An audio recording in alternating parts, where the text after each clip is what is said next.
Eh bien, les adultes, constamment, adultes parents et plus encore adultes enseignants, se plaignent de ce que les adolescents utilisent constamment, souvent, des formules injurieuses.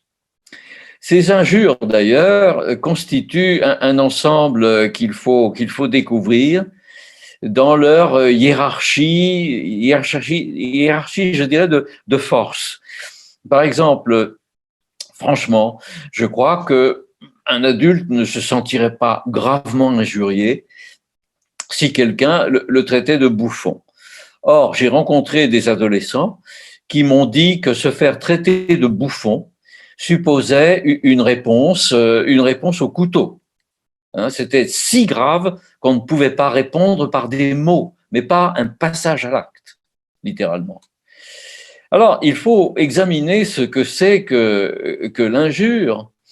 L'injure, effectivement, est un phénomène très curieux. Et il se trouve que le langage, et c'est le philosophe Austin qui a découvert ça, il se trouve que le langage peut avoir deux fonctions bien différentes. Quand je dis « il fait beau », je désigne un état de fait, et ce n'est en aucun cas un acte, bien entendu. Quand je dis, au contraire, je déclare la séance ouverte, c'est un acte de langage. Donc, il faut prendre conscience que le langage, quelquefois, se fait acte.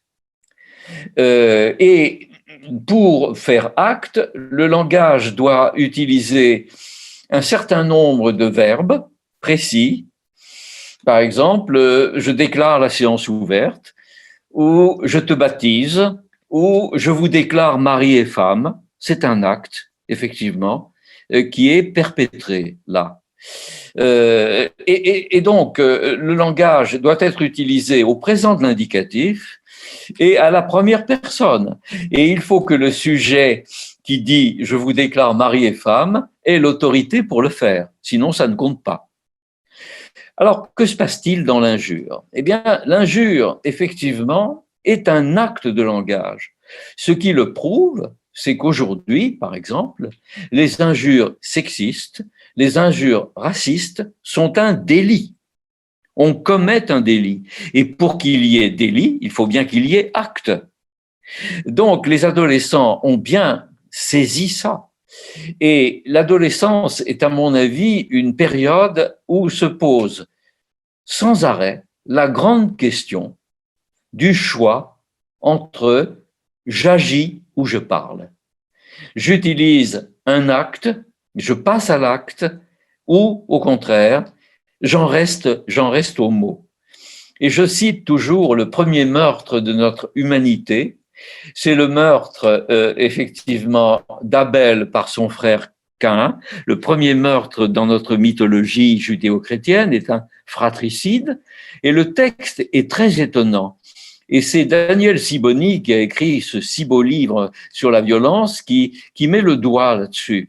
C'est-à-dire que le texte dit qu'Abel cherche son frère, il est furieux parce que Dieu a beaucoup aimé le sacrifice d'Abel, mais il n'a pas du tout aimé le sacrifice de Caïn.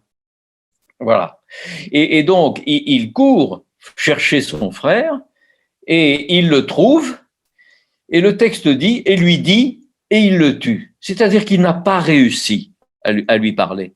Il y a un manque de mots, un trou dans le texte même. Je crois que pour l'adolescent, c'est la même chose.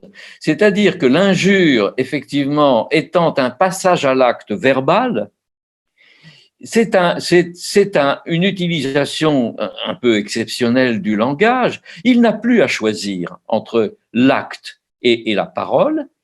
Il a les deux en un et il va donc utiliser largement l'injure. Voilà, je crois, la fonction fondamentale de l'injure à l'adolescence.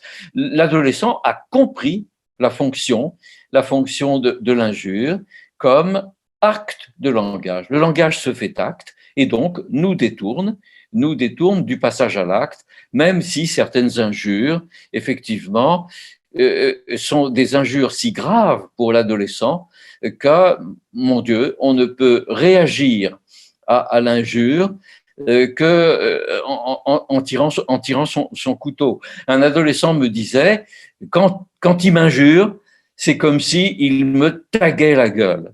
Hein, une marque, effectivement, dont je dois me débarrasser absolument, et je ne peux pas m'en débarrasser autrement qu'en passant à l'acte moi-même.